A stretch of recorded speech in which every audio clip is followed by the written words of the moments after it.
The story of Prophet Daniel Abodunrin is the most notorious story of a brutal encounter between a Nigerian prophet and an African beast. It happened in the University of Ibadan's Zoological Garden in 1991. Up to this moment, people still have goosebumps whenever the story is told. The City of Ibadan in Oyo State, southwestern Nigeria, is one of the largest in West Africa, and it is home to the University of Ibadan. The British Colonial Masters established the university in 1948. The institution has a zoological garden that plays host to different animals, including lions. To most people, a trip to the zoo is not complete without seeing the lions.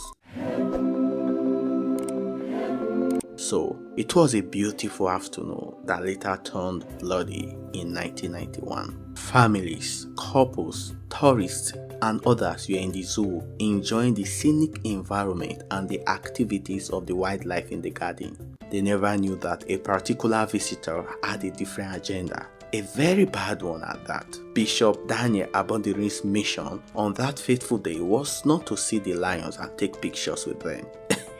His goal was to demonstrate something that had never been done. He wanted to replicate a biblical story that was written thousands of years ago. It was a story of a Jewish boy who was captured by King Nebuchadnezzar of Babylon. Wait, did I get that pronunciation correct? Let's check. Nebuchadnezzar. Oh boy. The boy, Daniel, was thrown inside the den of lions. But he was not afraid, and God sent down an angel to shut the mouths of the lions, and Daniel was restored to his former glory, and his enemies were crushed. It's obvious that Prophet Daniel Abodunrin got his inspiration from this story, and he wanted to replicate the same. Dressed in red robe, he approached the zookeepers to allow him into the lion cage. He wanted to prove to spectators that the God of Daniel in the Bible still exists. The zookeepers outrightly rejected his request, and when nobody was looking, he sneaked into the lion cage. Initially, when he approached the lion's enclosure inside the cage with a Bible under his armpit, speaking in tongues and reading Bible verses, the lions retreated. They kept staying away from the prophet and moving to a different direction. People were surprised and thought perhaps a miracle was imminent. Indeed, another Daniel story is about to happen, this time not in Babylon but in Ibadan. The prophet was jubilant and felt gratitude as some spectators cheered him up for his courage.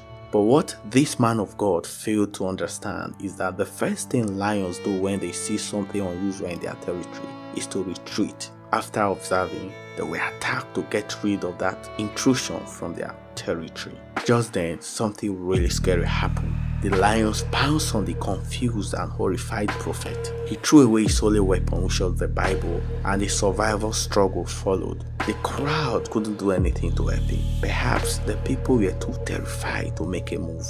Before he could leave the cage, it was too late, and within a few seconds, he was torn to shreds. Unfortunately, he died on the spot, and the lions snacked on his remains.